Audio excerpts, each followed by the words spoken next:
ನಮಸ್ಕಾರ ರೀ. ಶ್ರಾವಣ ವಚನ ವಾಚನ 15ನೇ ದಿನಕ್ಕೆ ತಮಗೆಲ್ಲ ಪ್ರೀತಿಯ ಸ್ವಾಗತ.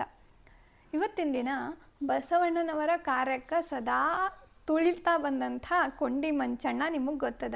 ಆತನು ಮುಂದೆ ಶರಣನಾಗಿ ಪರಿವರ್ತನೆ ಆಗ್ತಾನೆ, ಅದ್ರ ಬಗ್ಗೆ ನಿಮಗೆ ಅರಿವಿರಲಿ.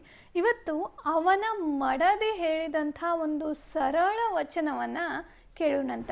ವಚನ ಎಷ್ಟು ಚಂದ ನೀತಿ ಹೇಳ್ತದ ಅಂತಂದ್ರೆ ಕತೆ ಹೇಳಿಬಿಡ್ತೀನಿ ಕೇಳ್ರಿ. ಒಂದು ದೊಡ್ಡ ಆಲದ ಮರ ಇತ್ತಂತ. ಅದ್ರಾಗ ಸಾವಿರಾರು ಆಲದ ಬೀಜ ಇದ್ದು, 2 ಬೀಜಗಳು ಮಾತ್ರ ಬೆಸ್ಟ್ ಫ್ರೆಂಡ್ಸ್ ಆಗಿದ್ವು. 2 ಯಾವಾಗಲೂ ಕೂಡೆ ಒಂದಕ್ಕೊಂದು ಅಂಟ್ಕೊಂಡಿದ್ವು. ನಾನು ಚಂದ ಬೆಳಿತೀನಿ ಅಂತ ಇಬ್ಬರಿಗೂ ನಾ ದೊಡ್ಡ ಮರ ಆಗಬೇಕು ಅನ್ನೋ ಆಸೆ. ದಿನ ಜೋರು ಸುಂಟರ್ ಗಾಳಿ ಬೀಸ್ತು. ಒಂದು ಬೀಜ ಹೋಗಿ ಫಲವತ್ತಾದ ಮಣ್ಣಿನಾಗ ಬಿತ್ತು, ಇನ್ನೊಂದು ಬೀಜ ಹೋಗಿ ಕಲ್ಲಿನ ಸಂದಿಗಳ ನಡು ಬಿತ್ತು. ಫಲವತ್ತಾದ ಮಣ್ಣಿನಾಗ ಬಿದ್ದಂಥ ಬೀಜಕ್ಕೆ ಖುಷಿನೋ ಖುಷಿ, ನಾ ಇನ್ನು ಆರಾಮ್ ಬೆಳಿತೀನಿ, ನನಗೆ ಎಲ್ಲ ಬೆಳಿಲಿಕ್ಕೆ ಬೇಕಾದಂಥ ಸೌಕರ್ಯಗಳದಾವ, ಬೆಳೆಯೋದು ಮರ್ತು ಬಿಡ್ತು. ಅಲ್ಲೇ ಬಿದ್ದು ಆ ಮಣ್ಣಾಗ ಕೊಳತು ಹೋಯ್ತು. ಇನ್ನೊಂದು ಕಲ್ಲಾಗಿ ಬಿದ್ದಿತ್ತಲ್ಲ, ಅದಕ್ಕೆ ಬೆಳಿಬೇಕು ಅನ್ನೋ ವ್ರತ ಹಿಡಿದ್ಬಿಟ್ಟಿನಿ, ದೊಡ್ಡ ಮರ ಆಗಬೇಕು, ನಾ ಏನಾರ ಆಗಲಿ.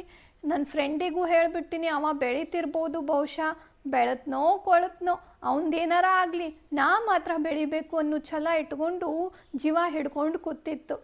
ಒಂದು ದಿನ ಒಂದು ಸ್ವಲ್ಪ ಮಳೆ ಆಯಿತು. ಅದ್ರಾಂದು ಒಂದು 10 ಮಳೆ ಹನಿಗಳನ್ನು ಹೀರ್ಕೋತು. ಸಣ್ಣಗೆ ಬೇರು ಬಿಡ್ಲಿಕ್ಕೆ ಪ್ರಯತ್ನ ಪಡ್ತು, ಮತ್ತು ಮಳೆನೇ ಇಲ್ಲ. ಯಾರೋ ಒಂದು ದಿವಸ ನೀರು ಕುಡಿದು ಬಾಟಲ್ ಒಗೆದ್ರು, ಅದ್ರಾಗಿಂದ 1-2 ಹನಿ ನೀರು ಬಿತ್ತು. ಅದನ್ನು ಇದು ಹೀರ್ಕೋತು ಬೀಜ, ಮತ್ತು ಬೇರನ್ನು ತಳಗೆ ಬಿಡ್ತು.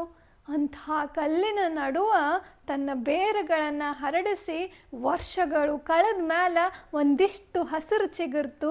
ಮತ್ತಷ್ಟು ವರ್ಷಗಳ ನಂತರ ಕಲ್ಲೆಲ್ಲ ಚೂರಾಯಿತು, ದೊಡ್ಡ ಆಲದ ಮರನೇ ಬೆಳೀತು.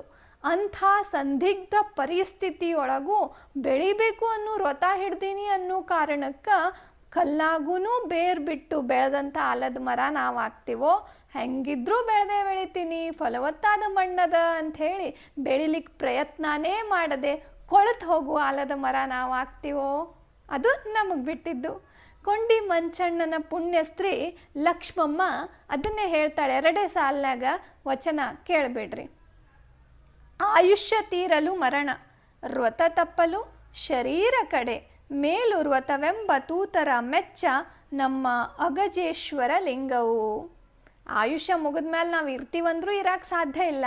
ಇರುವಷ್ಟು ದಿನ ನಾವೇನು ಅಂದ್ಕೊಂಡೀವಿ, ಹೆಂಗೆ ಅಂದ್ಕೊಂಡೀವಿ ಹಂಗೆ ಬದುಕಬೇಕು, ಒಳ್ಳೆಯ ವ್ರತವನ್ನು ಹಿಡಿಬೇಕು, 4 ಮಂದಿಗೆ ಆಸರಾಗೂ ಹಂಗಿರೋನು, ಬೇಸರಾಗೋದು ಬೇಡ ಅಂತ. ನಾಳಿನ ದಿನ ಇನ್ನೊಬ್ಬ ಶರಣೆಯ ಮತ್ತೊಂದು ಅಪರೂಪದ ವಚನ, ಅದರ ನೀತಿಯ ಕಥೆಯೊಂದಿಗೆ ಸಿಗ್ತೀನಂತ. ಶರಣಾರ್ಥಿ.